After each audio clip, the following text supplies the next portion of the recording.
Hi guys, Phil Graham here from Diabetic Fitness.com. I'm currently sitting in a coffee shop in Barcelona doing some work, and I just thought I'd put together a very short video sharing 3 tips you guys can use when it comes to managing your diabetes when you travel. So first of all, the temperature of where you are. The temperature of your environment will have an effect on how quickly your injectable insulin works. I know for a fact that whenever I go to a hotter country, I'm actually from Ireland, so the weather's quite cool most of the time. Whenever I go to a hotter country, this insulin works a lot quicker than normal. So I take that into consideration when I look at my pre-blood glucose meal, and also as well whenever I'm dosing for the meal. And I also look at the activity that I'm going to do in or around the meal or after it as well. So learn to realize that this actually works a lot quicker than normal. Okay? Secondly is physical activity level. Whenever I'm on holiday, I tend to go on tours, I tend to walk about, I tend to go to different coffee shops, and as a result of that, I have the potential to run my blood glucose levels lower than normal.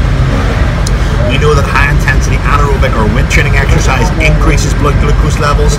Well, cardio, low intensity walks do the opposite. They can plummet blood glucose levels. So learn to take that into account whenever you're dosing for your meals. Thirdly, alcohol consumption. We all love a drink on holiday, and you have to bear in mind that alcohol has a delayed effect upon blood glucose levels.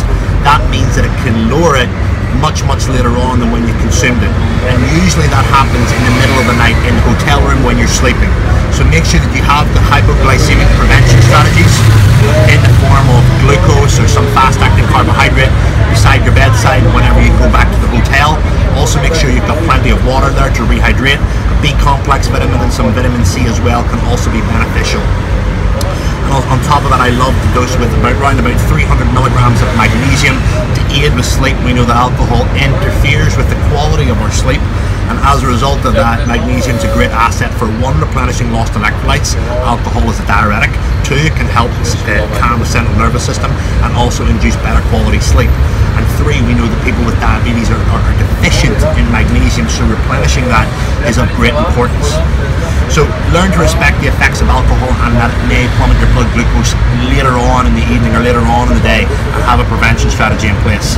So thank you so much for listening. If you want to find out more about diabetes, sport, exercise, and building muscle mass, head over to diabeticfitness.com and grab your free diabetic fitness report. It's loaded with tons of tips and information. We also have the membership site over there as well, where it's full of hundreds of like-minded individuals that are focused on type 1 diabetes, type 2 diabetes, and building better, strong